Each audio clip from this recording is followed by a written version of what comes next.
నేను నీకు మంచి పేరును ఖ్యాతిని రప్పించదను అంటాడు. నేను నీకు ఖ్యాతిని మంచి పేరును రప్పిస్తా, దేశం యొక్క ఉన్నత స్థలముల మీదికి నిన్ను ఎక్కిస్తానంటాడు. నీ గంపను పిండి పీసుకు నీ తొట్టి అంటే ఆహార సమృద్ధినిచ్చి నిన్ను ఆశీర్వదిస్తానంటాడు. ఇదిగో నిన్ను స్వస్థపరిచే దేవుడను నేనే, నిశ్చయముగా స్వస్థపరుస్తానంటాడు. స్వస్థపరుస్తాడు కూడా. ఏ కొంచెం నువ్వు నమ్మకంగా కనపడినా, ఏ కొంచెం కృతజ్ఞత చూపించినా, ఏ కొంచెం ఘనపరిచినా తిరిగి నీకు బదులివ్వకుండా ఊరుకోడు. దేవునికి నమ్మకంగా ఉన్నట్లయితే ఇప్పుడు కాకపోతే ఇంకా 10 రోజులకైనా సరే ఖచ్చితంగా ఆశీర్వదించి తీరుతాడు. అంతే.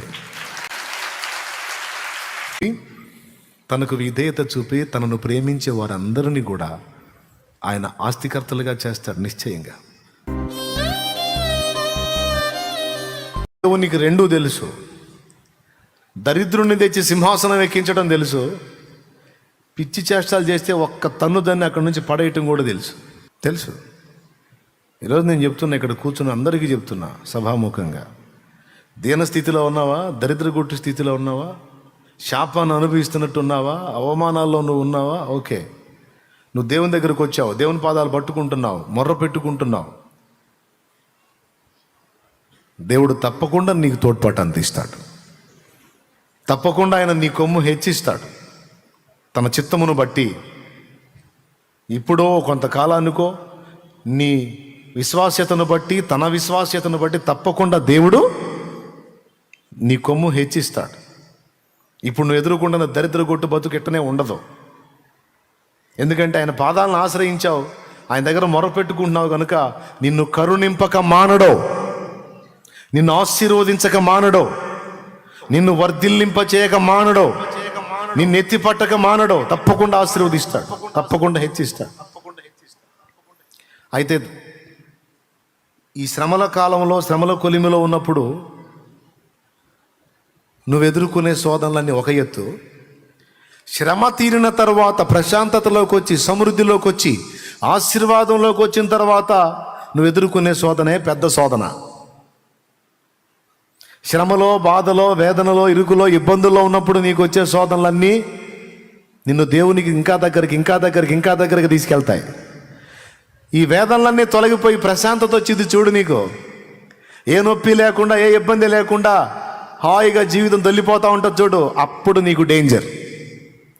అదే నిజంగా నీకు, నాకు, మనందరికీ శోధన గడియ, శోధన కాలం. ఎందుకంటే శ్రమ మనల్ని దేవునికి దగ్గర చేస్తే, ప్రశాంతత, సుఖం మనల్ని దేవునికి దూరం చేసి లోకానికి దగ్గర చేస్తాయి. అర్థమైందా? దేనికి దగ్గర చేస్తాయి? ఇప్పుడు ఏ నొప్పి లేదు, ఏ బాధ లేదు.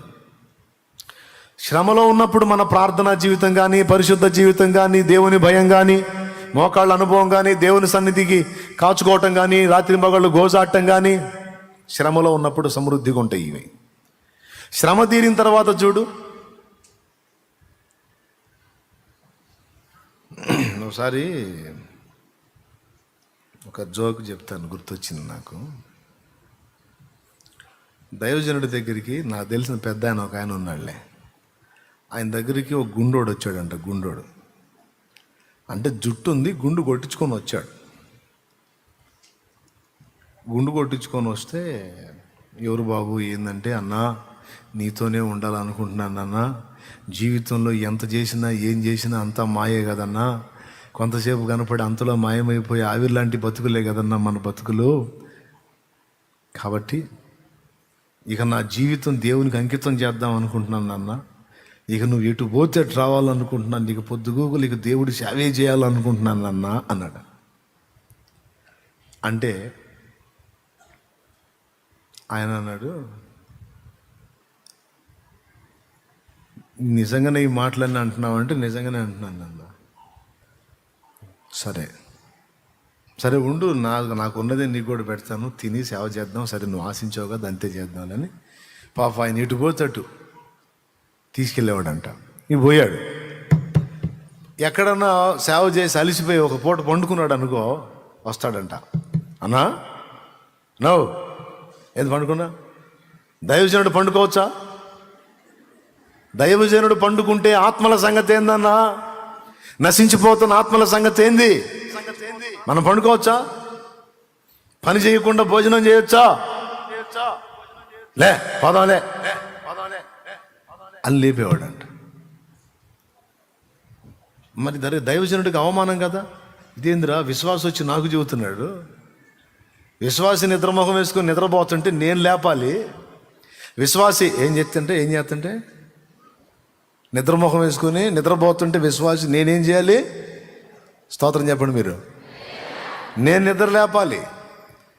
విశ్వాసి బాధ్యత రాహిత్యంగా ఉంటే, జీవితం దాని విలువలు తెలిసిన నేను వాడికి చెప్పి వాడిని ప్రేరేపించి ప్రోత్సహించాలి సేవకి. అట్లాంటి వీడొచ్చి నాకు చెబుతున్నాడు, చిచ్చి వీడి చేత చెప్పించుకుంటాను ఏంటి నేనని. పాపం తెంపు లేకుండా ఖాళీ లేకుండా తిరుగుతున్నాడంట సేవకి, వీడి పక్కన ఉన్నంతసేపు. ఎందుకంటే మళ్ళీ వీడి పక్కన ఉన్నప్పుడు ఆయన ఒక దగ్గర ఉండి ఒక పూట రెస్ట్ తీసుకున్నట్టు వీడు చెబుతాడు. మళ్ళీ వచ్చి అన్నో ఏంది నువ్వు ఖాళీగా ఉన్నావు అంటాడుగా. వీడి చేత నేను ఈ మాట ఎందుకు అనిపించుకోవాల్సి అని ఆయన పాపం రాత్రింపగల తెంపు లేకుండా పొద్దున కోటం, సాయంత్రం కోటం, మధ్యాహ్నం కోటం నడు తిరిగాడంట. వీడి దెబ్బకి రెస్ట్ లేకుండా తిరుగుతున్నాడు ఆయన. ఈ పక్కన ఉంటా ఒకరోజు సడన్గా మాయమైపోయాడు. వీడు కనపట్టల్లా. ఎవరు? గుండోడు కనపట్టల్లా, మాయమైపోయాడు. అయ్యా బాబు ఎవరన్నా గుండు చేసుకున్నాడు తిట్టవాక, మిమ్మల్ని ఉద్దేశించి కాదు. వాడు కనపట్ల. ఏందిరా వీడు భక్తుడు కనపట్టలేదు, గుండోడు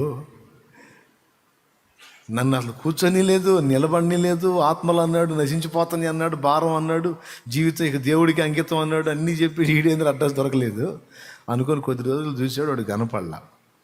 మరి కొంతకాలం తర్వాత ఒక ప్రాంతానికి వెళ్తే అక్కడ సెంటర్లో కూర్చొని గుండోడు బీడి తాగుతున్నాడంట.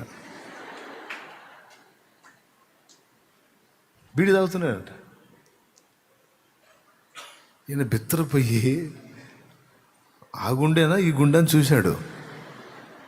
ఆ గుండె దగ్గరికి పోయంట. బాయ్ దగ్గరికి పోయి చూశాడు.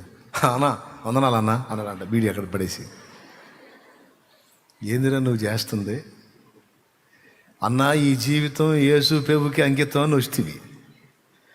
అరే నన్ను కూర్చొనిపోతివి, నిలబడిపోతివి, అన్న ఆత్మలు నశించిపోతున్నాయి, నువ్వెట్లా నిద్రపోతావు, నువ్వెట్లా కూర్చుంటావు, నువ్వెట్లా ఊరుకుంటావు అని నన్ను తెంపు లేకుండా తరిమితివి. ఒక దగ్గర ఉన్నిచ్చావంటారు నన్ను, ఒక ఊర్లో ఒక చోట నిద్ర చేయనిచ్చావా నన్ను? ఏందిరా నువ్వు చేస్తుంది అన్నాడంట. అదే అప్పుడు ఒక వ్యవహారం మీద వచ్చాలి అన్నా అన్నాడంట. ఒక వ్యవహారం మీద వచ్చాలి అన్నా అన్నాడంట. ఏందిరా వ్యవహారం అన్నాడు. అప్పుడు మన మీద కేసు పడిందిలే అన్నా. ఏంటిది? కేసు పడింది మన మీద. గుండె ఎందుకు అనుకున్నావు? ఎవడు గుర్తుపట్టకుండా. నీ దగ్గరికి ఎందుకు వచ్చాను అనుకున్నావు? ఇంకెక్కడున్నా నన్ను పట్టుకుంటారు పోలీసు వాళ్ళు.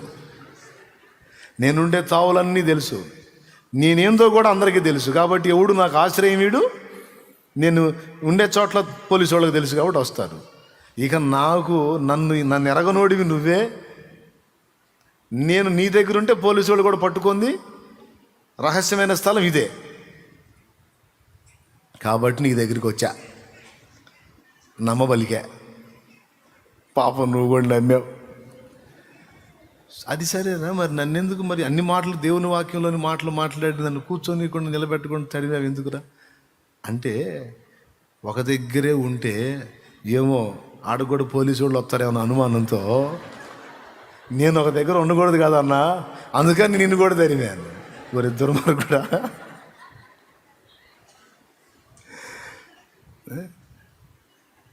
చూడు, వాడి భద్రత కోసం వాడు ఏ మాటలు చెప్పాడో చూడు. దేవుని మాటలో, దైవజనుడు నువ్వు అసలు పని చేయకుండా భోజనం చేయొచ్చా? చూసారా? వాక్యం ఎరిగిన గుండోడు. దేవునికి స్తోత్రం కలుగును గాక. హల్లెలూయా. బాధలలో ఉన్నప్పుడు వచ్చాడు వాడు, తలదాచుకున్నాడు, ఆ వాడుకున్నాడు. అయిపోయిన తర్వాత వాడు ఎక్కడ కనపడ్డాడు, ఏ స్థితిలో కనపడ్డాడో చూడండి. కొంతమంది భక్తి ఇలానే ఉంటుంది. శ్రమగా ఉన్నప్పుడు, సమస్యగా ఉన్నప్పుడు, ఇరుకుగా ఉన్నప్పుడు, ఇబ్బందిగా ఉన్నప్పుడు, వేదనలో ఉన్నప్పుడు, రోదంలో ఉన్నప్పుడు దేవునికి సమీపంగా వస్తారు. అన్ని విషయాల్లో దేవునికి విధేయత చూపుతారు. మనుషులతో మనుషుల నాటకాలు కాదు, దేవునితో పెద్ద పెద్ద నాటకాలు జరుగుతాయి. తెలుసా మీకు? మనుషులతో మనుషుల నాటకాలు ఆడితేనన్నా మనుషులు అడుగుతారు. అప్పుడు అగసాట్లో ఉన్నప్పుడు తీయగా వచ్చావుగా నా దగ్గర అన్ని దోచుకొని పోవటానికి, బుద్ధి లేదా అని అడుగుతారు కదా. మనుషుల దగ్గర జరిగే నాటకాల కంటే కూడా దేవుని దగ్గర ఇంకా పెద్ద పెద్ద నాటకాలు జరుగుతాయి. దేవుడు అడగడు కదా, ఏమ్మా ఆ రోజు వచ్చావు, ఎన్ని మాటలు చెప్పావు, ఈ జీవితం పెరుగుకి అంకితం అని పెద్ద పెద్ద మాటలు మాట్లాడావు. ఎరా అబ్బాయి, ఈ జీవితం కొన్నా నీకు ఏమైపోయినా ఇక ఆయనే ఎగిరి చెప్పావు. ఏందిరా మరి ఇప్పుడు నీ వ్యవహారం ఏందిరా అనగా మనుషులు అయితే అంటారు. యేసయ్య అండగా, అందుకే యేసయ్య దగ్గర పెద్ద పెద్ద నాటకాలు జరుగుతాయి అని చెప్పా. శ్రమ దినమున దేవుని పాదాలను ఆశ్రయించి సమీపంగా ఉండి అన్ని విషయాలకు విధేయత చూపి శ్రమ తీరిన తరువాత భ్రష్టులైపోతున్న వారిని, పోయిన వారిని ఎంతోమందిని నేను చూశాను. భయం నాకు. అందుకే దావీదు కీర్తనలోనే అన్నాడు, నీ కట్టడలను నేను గైకొనున్నట్లు శ్రమ నొంది ఉండుట నాకు మేలాయను అంటాడు. నీ ఆజ్ఞలను నేను గైకొని ఉండునట్లు శ్రమ అనేది నా కలగటం నాకు మేలయ్యా అన్నాడు. శ్రమ కలుగక మునుపు నేను త్రోవ విడిచి తిని. చూడు 119వ కీర్తన ఒక్కసారి చూడండి. శ్రమ కలుగక మునుపు నేను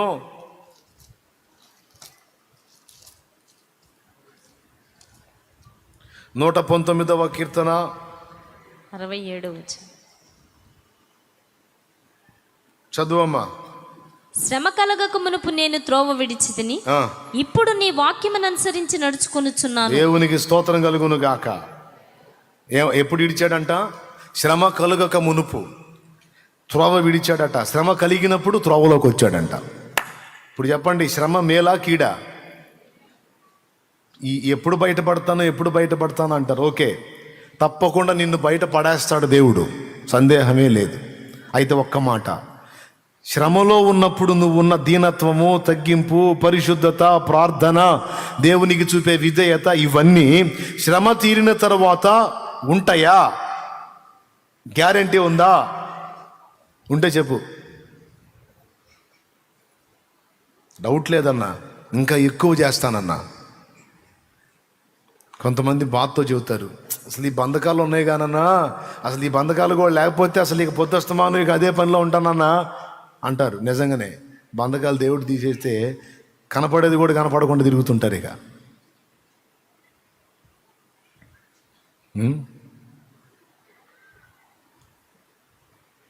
ఆయన ఆశీర్వదించక మానడం. ఏ కొంచెం నమ్మకంగా ఉన్నా ఆ నమ్మకాన్ని బట్టి బ్లెస్ చేయక మానడం. ఏ కొంచెం ఆయన్ని గణపరిచినా ఆయనకు బలహీనత ఉంది. ఆయన్ని గణపరిచారంటే వాళ్ళని గణపరచకుండా నిద్రపోడు. స్తోత్రం. ఇప్పుడు మనందరం కలిసి ఆయన్ని మయంపరచాలి లెక్క, కానీ ఆయన రివర్స్ మాట్లాడుతుంటాడు మనతో. నేను నీకు మంచి పేరును ఖ్యాతిని రప్పించేదను అంటాడు. నేను నీకు ఖ్యాతిని మంచి పేరును రప్పిస్తా, దేశం యొక్క ఉన్నత స్థలముల మీదికి నిన్ను ఎక్కిస్తానంటాడు.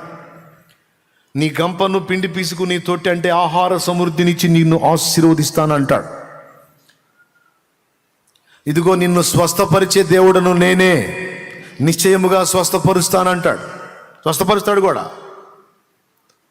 ఏ కొంచెం నువ్వు నమ్మకంగా కనపడినా, ఏ కొంచెం కృతజ్ఞత చూపించినా, ఏ కొంచెం ఘనపరిచినా తిరిగి నీకు బదులివ్వకుండా ఊరుకోడు.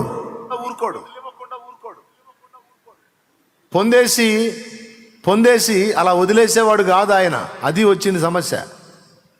సౌలు నమ్మకంగా ఉన్నాడు, రాజును చేయకుండా ఉండలేకపోయాడు. దావీదు నమ్మకంగా ఉన్నాడు, రాజును చేయకుండా ఉండలేకపోయాడు. ఏమర్థమైంది ఇప్పుడు మీకు? దేవునికి నమ్మకంగా ఉన్నట్లయితే ఇప్పుడు కాకపోతే ఇంకా 10 రోజులకైనా సరే ఖచ్చితంగా ఆశీర్వదించి తీరుతాడు, అంతే. కన్ఫామ్గా జరిగిద్ది. ఇందులో పక్షపాతం ఏమి లేదు. మళ్ళా తన ఎడల భయభక్తులు నిలిపి తనకు విధేయత చూపి తనను ప్రేమించే వారందరినీ కూడా ఆయన ఆస్తికర్తలుగా చేస్తాడు నిశ్చయంగా. అబ్రహామును అన్ని విషయాల్లో ఆశీర్వదించను అని ఉంది. అన్ని విషయాలంటే స్పిరిచువల్గాను, సంతానపరంగాను, భౌతికంగా కూడా. ఉండటానికి, తినటానికి సమృద్ధినిచ్చాడు. దాసదాసి జనాంగం ఇచ్చాడు. ఇంట పుట్టి అలవర్చబడిన వాళ్ళే 318 మంది యోధులు ఉన్నారు. అంటే ఒక మినీ సైన్యాన్ని రన్ చేస్తున్నాడు ఆయన. ఒక రాజుకు తగినంత ఐశ్వర్యవంతునిగా హేతుకుమారులు ఏం మాట్లాడారు? మా మధ్యన నీవు మహారాజువై ఉన్నావు అన్నారు అబ్రహాముని. బాయ్, నేనంతా ఆత్మ సంబంధంగా దీవించేవాడినే కానీ ఇగో శరీర సంబంధంగా నేనేం చేయను అనలా. ఆత్మ సంబంధంగా దీవించాడు, శరీర సంబంధంగా కావలసినవి కూడా ఇచ్చాడా? ఇలేదా? ఖచ్చితంగా ఇస్తాడు. మళ్ళీ చెబుతున్నా, అందరికీ ఒక్కసారి చెప్తున్నా, సోదరి సోదరులారా, లైవ్లో ఉన్న వాళ్ళకి కూడా చెప్తున్నా, నువ్వు ఎన్ని రకాల ఇరకాటాల్లో, ఎంత ప్రెజర్లో, ఎంత ఒత్తిడిలో, ఎంత వేదనలో ఉన్నావు, వాటన్నిటి నుంచి నిశ్చయముగా దేవుడు విడిపిస్తాడు. నిన్ను ఆశీర్వదించేది ఖాయం. నీ తలనెత్తేది ఖాయం. ఈరోజు నీకే లేక పుట్టుకు లాటరీ కొడుతున్న స్థితిలో నువ్వు ఉండొచ్చు.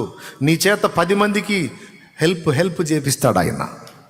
నువ్వు 10 మందికి పెట్టగలిగే స్తోమత నీ చేతికి ఇస్తాడు ఆయన. ఈరోజు నీకే వస్త్రం లేదు సరిగా, నువ్వు 10 మందికి బట్టలు ఇవ్వగలిగే కెపాసిటీ, ఆ సమృద్ధి నీకు ఇస్తాడు ఆయన. ఈరోజు నిన్నే ఆదరించే వాళ్ళు అనేకులు నిన్ను ఆదరించినట్లు, నీవు అనేకులను ఆదరించినట్లు ఆయన చెయ్యగలడు. ఆయనకి సాధ్యం కదా ఏంది? చేత కాదు దేవుడికి నిన్ను లేవనెత్తటం. అయితే ఇప్పుడున్నట్లే శ్రమకాలంలో నీవు ఉన్నట్లే నెమ్మది కాలంలో ఉండగలవా? ఆ మైండ్ నీకుందా అనేది ఇక్కడ ప్రశ్న. ఆయన వెతుక్కుంటాడని తెలుసా మీకు? బ్లెస్ చేసి, ఆశీర్వదించి, బాగు చేసి టెస్ట్ చేసుకుంటాడు. బ్రదరు, ఈ బాగుపడ్డాడు కదా, అంతకుముందు దీనంగా మొరపెట్టాడు కదా, ఇప్పుడు లైన్లోకి వచ్చాడు కదా, ఎట్టున్నాడని కనిపెడతాడు. అట్ట ఎందుకు కనిపెడతాడులే అనవాకండి, ఖచ్చితంగా కనిపెడతాడు. అంతకు ముందున్నట్టే ఉన్నాడా, లేకపోతే ఏమైనా తేడాలు వచ్చినాయా అని ఖచ్చితంగా చూసుకుంటాడు. 3 చూపిస్తాం మీకు బైబిల్లో, 3. సింపుల్. యోహాను సువార్త 9లో ఒకడు కనపడతాడు, యోహాను సువార్త 5లో ఇంకొకడు కనపడతాడు, మత్తయి సువార్తలోను, లూకా సువార్తలోను ఒకడు కనపడతాడు. స్తోత్రం. యోహాను 9లోనేమో పుట్టినది మొదలుకొని గుడ్డివాడైన మనుషుణ్ణి ప్రభువు స్వస్థపరిచి తర్వాత వాడు ఏం చేస్తున్నాడో, వాడు ఎలా ఉన్నాడో మళ్ళీ వాడిని వెతుక్కుంటా పోతాడు. యోహాను సువార్త 9లో పుట్టినది మొదలుకొని గుడ్డివాడండి, ఉమ్ము ఊసి బురద చేసి ఆ బురదను వాడి కళ్ళకు రాసి సిలోయమను కోనేట్లోకి వెళ్ళి కళ్ళు కడుక్కో, చూపు పొందుతామని పంపిస్తాడు. చూపు వచ్చింది. చూపు వచ్చినందుకు గాను ఊరోళ్ళు మనోడిని నిలబెట్టి పంచాయతీ పెడతారు. పంచాయతీ ఎందుకంటే చూపు వచ్చినందుకు కాదు, ఆ చూపు యేసు ప్రభు ఇచ్చాడు అన్నందుకు.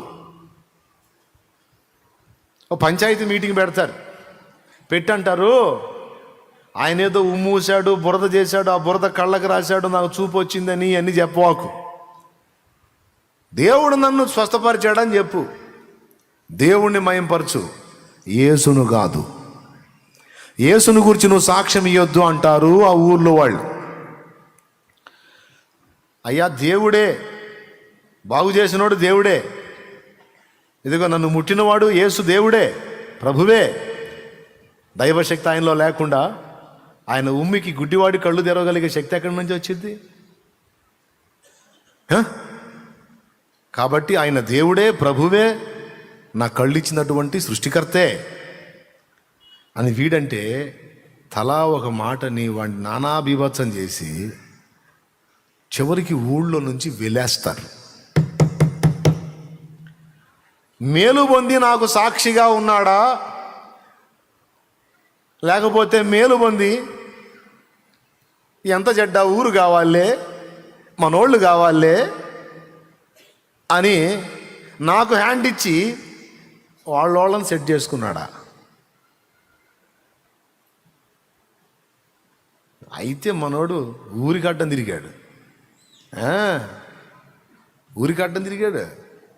ఏయ్, మర్యాదగా చెబుతున్నాం, పద్దాకలా ఆ యేసు నా కళ్ళు ముట్టాడు, నాకు చూపు వచ్చింది అని ప్రచారం చేశావంటే ఇప్పటికే అతని గురించి బాగా ప్రచారం జరుగుతుంది. ఆయన మెస్సియా అని అదని ఇదని అంతా ఇంత రకరకాల ప్రచారాలు చేస్తున్నారు. మాకు ఒళ్ళు మండుతుంది. ఇప్పుడు కొత్తగా నువ్వు ఒకటి తయారయ్యావు, అదేమంటే నా కళ్ళు బాగు చేశాడు అంటున్నావు. ఇప్పుడు ఉన్న వాయింపుడికే ఆయన గురించి రకరకాలుగా మాట్లాడుతుంటేనే మా చెవులు వాసిపోతున్నాయి. మళ్ళీ నువ్వు ఒకటిగా బయలుదేరి నాకు చూపించాడని బయలుదేరావు. ఇంకా ఎక్కువైపోయింది. మా వల్ల కాదురా, తట్టుకోలేం. కాబట్టి యేసు కావాలా, మేం కావాలా? యేసు కావాలా, ఊరు కావాలా? చెప్పు. నాకు యేసే కావాలా.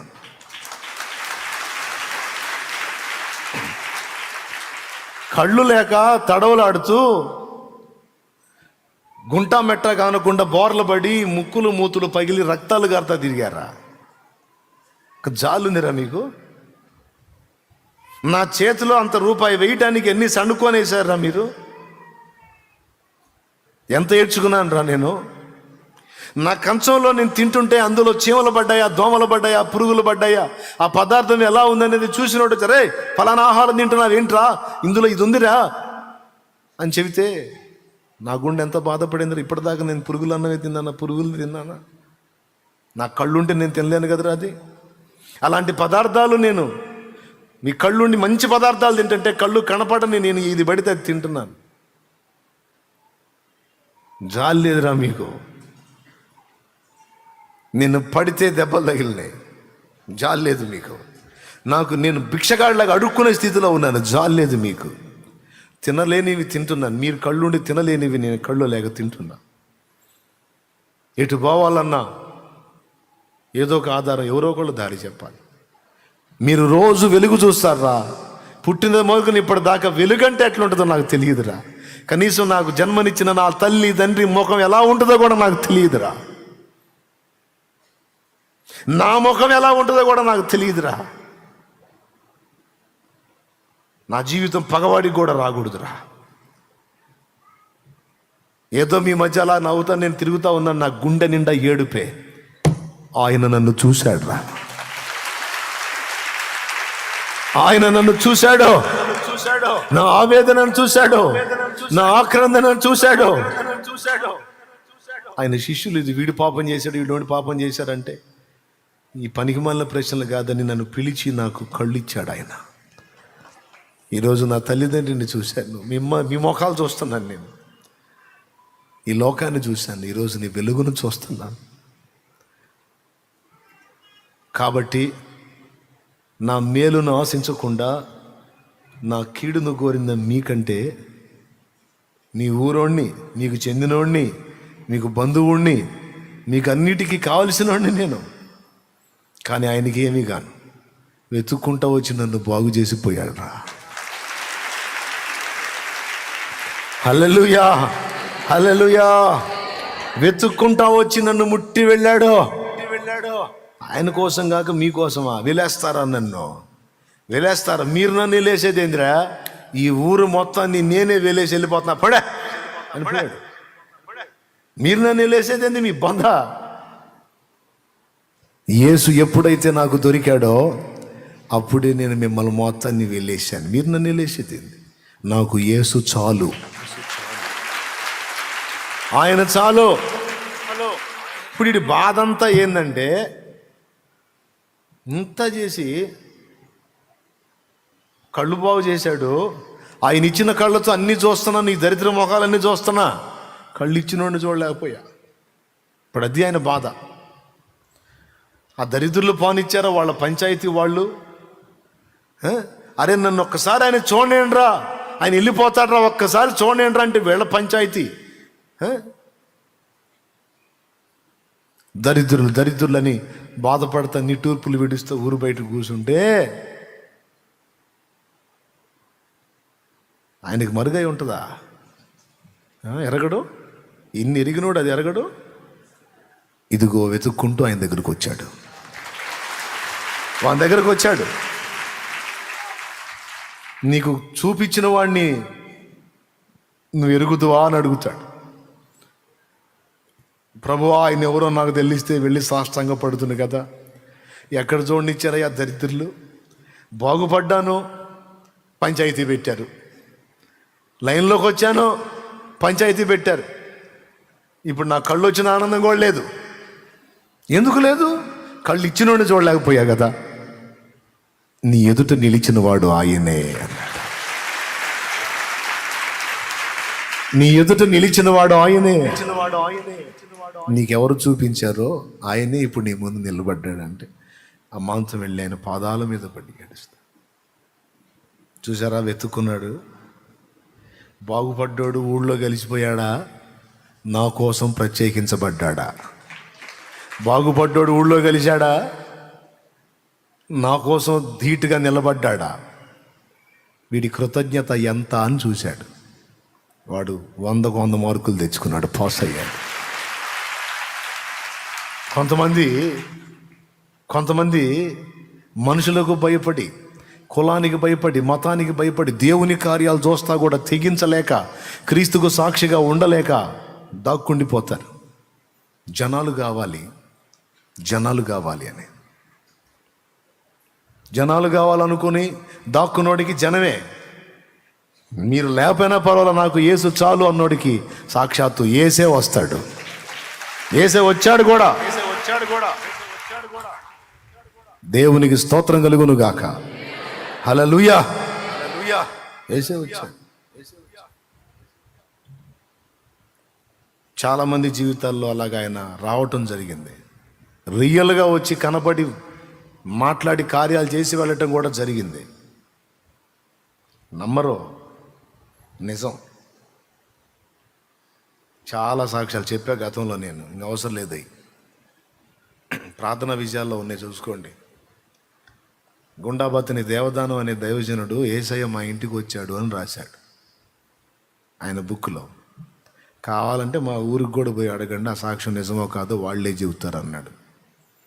మొన్న ఈ మధ్యకాలంలో ఫోన్లో మాట్లాడారు ఆయన. మాట్లాడి, నేను చెప్పటం కాదు తమ్ముడు, వెళ్ళి మా ఊర్లో అడగండి, అది జరిగిందో లేదో మా ఊరే సాక్ష్యం చెప్పింది అన్నాడు.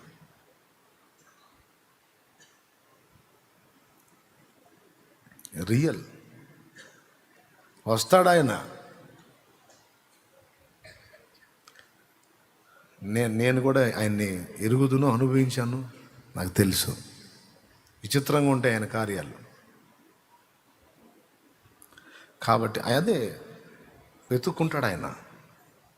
నిన్ను బ్లెస్ చేయటమే కదా, ఆశీర్వదించటమే కదా. ఆశీర్వదించబడ్డ నువ్వు ఇతరులకు ఆశీర్వాదకరంగా, దేవునికి మహిమకరంగా బ్రతుకుతున్నావా? లేకపోతే ఆశీర్వాదాన్ని పొంది విలాసవంతమైన జీవితంలోకి వెళ్ళిపోయి భోగలాలంలో మునిగిపోయావా? కృతజ్ఞత కలిగి ఉన్నావా? భ్రష్టు పట్టావా? వెతుక్కుంటాడు. నువ్వు దేవునికి కృతజ్ఞత చూపే లిస్టులో ఉండాలి. భళా, ఇంత మేలు చేశాను నీకు, ఎంత కృతజ్ఞత చూపించావు నా కుమారి అనాలా. ఇంత మేలు చేశాను నేను వాడికి, నా కుమారుడికి ఇంత మేలు చేశా, ఆ ఇంత మేలుకి ఎంత కృతజ్ఞత కలిగి ఉన్నాడో చూడు నా ఎడ్ల అని నిన్ను నన్ను చూసి ఆ కృతజ్ఞత బుద్ధిని బట్టి మెచ్చుకోవాలి ఆయన. మురిసిపోవాలి, ముచ్చట పడాలి. ఎంతమంది ఉన్నారు అలాగా? మనం ఎలాగున్నాం? అలానే ఉన్నామా? లేకపోతే నీవెందుకు ఇట్లా అయిపోయావు అనిపించుకునే స్థితిలో ఉన్నామా? మనం పరిశీలించుకోవాలి. అవసరమై తెగించాల్సి వస్తే తెగించాలి. రెండవది, 10 మంది కుష్ఠరోగుల్ని స్వస్థపరిచినప్పుడు 10 మంది కుష్ఠరోగుల్ని మీకు తెలుసు ఆ స్టోరీ, మస్తు సార్లు వినుంటారు, చదివి కూడా ఉంటారు. 10 మంది కుష్ఠరోగులు దూరంగా నిలబడి ప్రభువా మమ్మల్ని రక్షించని కేకలేశారు. చూశాడు చేతులు ఎట్లాగా అంత కట్లు కట్టుకొని ఉన్నారు. దగ్గరికి రాకూడదు. ప్రభువా మమ్మల్ని కరుణించని కేకలేస్తే, సరే మీరు వెళ్ళి యాజకుడిని కనపరుచుకోండి అన్నాడు. యాజకుడికి ఎప్పుడు చూపించుకోవాలా? కుష్ఠరోగి జబ్బు తగ్గినప్పుడు పాళెంలోకి వెళ్ళి యాజకుడి దగ్గరికి వెళ్ళి కనపరుచుకోవాలా. జబ్బు తగ్గక మునుపు వెళ్తే రాళ్ళతో కొడతారు. ఇప్పుడు వెళ్ళి యాజకుడి కనపరుచుకోండి అన్నాడంటే అర్థం ఏంటి? అడిగినప్పుడే తగ్గిపోయింది పొండి అన్నాడు. ఇక ఆయన తగ్గిపోయింది పొండి అంటే ఇంకుంటుందా? ఉంటుందా? వారు పోవుచూ ఉండగా శుద్ధులైరి అనుంది. శుద్ధులైరి పోతా ఉండగానే శుద్ధులైపోయారు. వాళ్ళ కట్లు లూజ్ అయిపోయినాయి. ఆ చీము రక్తాలు గారే గాయాలన్నీ మానిపోయినాయి. ఈ ఫింగర్స్ నార్మల్ లేచినాయి. అట్లాగా ఇట్లా ఉండిపోయే ఫింగర్స్, ఇలా ఉండే ఫింగర్స్ ఓపెన్ అయిపోయినాయి. నాకు నా చేతులు వచ్చింది రే, నా చేతులు బాగుపడి అందరూ చూసుకున్నారు.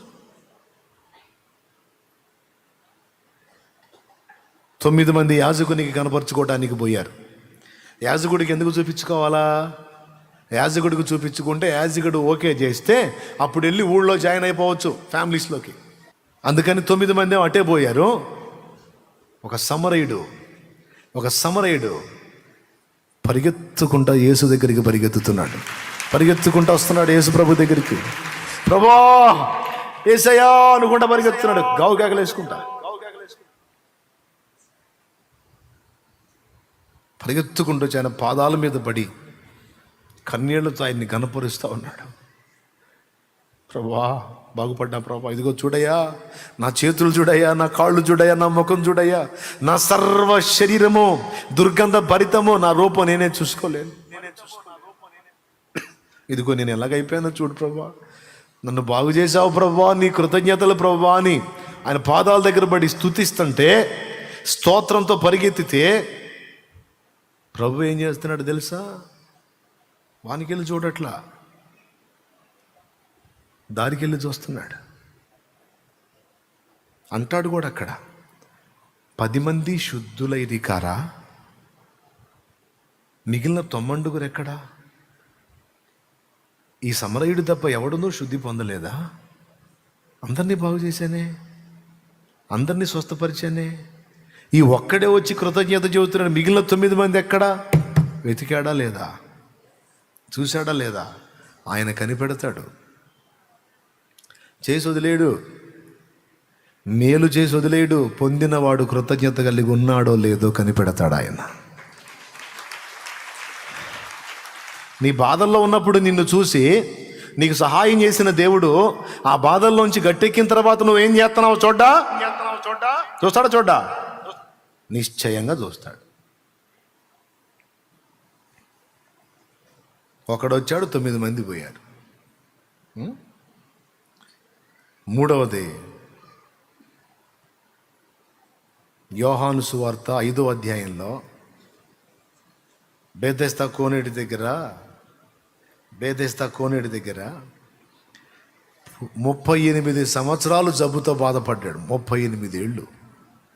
ఆ 38 సంవత్సరాల సీనియారిటీ వచ్చింది జబ్బులో. అలాంటి వాడిని బాగు చేశాడు. సీనియర్ అన్నమాట, పేషెంట్లో సీనియర్ పేషెంట్, 38 ఇయర్స్. బహుకాలము నుండి అక్కడే ఉన్నాడు, కదలలేని మెదలలేని జబ్బు. ఒక మాటతో లేపి బాగు చేశాడు, స్వస్థపరిచాడు. బహుకాలం నుండి అక్కడే పడున్నోడిని, లే నువ్వు లేచి నీ పరిపెత్తుకుని నడు అంటే లేచి నడిచాడు, గంతులేస్తాడు. తర్వాత అక్కడి నుంచి వెళ్ళిపోయాడు ప్రభు. వెళ్ళిపోయి మళ్ళా వాడిని గమనిస్తాడు. వీడు ఎక్కడున్నాడు? వీడు 38 సంవత్సరాలు జబ్బుతో బాధపడ్డాన్ని బాగు చేశాయి కదా, వీడు ఎక్కడ తిరుగుతున్నాడు అని మళ్ళా వచ్చి కనిపెడితే దేవాలయంలో కనపడ్డాడు. వాళ్ళ ఇంట్లో కాదు, బజార్లో మిటి కాదు, పేకాట దగ్గర కాదు. ఎక్కడ? పేకాట దగ్గర కాదు. పల్లెటూళ్ళల్లో సమస్యలు ఉన్నప్పుడు దేవుడు ఒడ్డెక్కిస్తే బాగుపడ్డదాకేమో ప్రార్థన, స్తోత్రం హల్లెలూయా అని బాగుపడ్డాక పేకాటగాళ్ళతో పోయి కూర్చుంటాడు. ఎరా మొక్కయ్య అని. అన్నా ఏందన్నా నువ్వు? ఏలేబాయ్ ఒక ఆటలేగానే. ఆడవాళ్ళు గవలాట దగ్గర కూర్చుంటారు. గవలో ఇప్పుడు గవలో లేదు, మొక్క లేదు, అందరికీ సెల్ ఫోన్ ఒకటి చిక్కిందిగా. కళ్ళు పోయిందాకా నేత్రాశ పాపం ఎంత కావాలంటే అంత చేసుకుంటున్నారు. ఏం పాపం? పెద్దగా చెప్పండి. నేత్రాశ పాపం. ఎంత కావాలంటే అంత నేత్రాశ పాపం.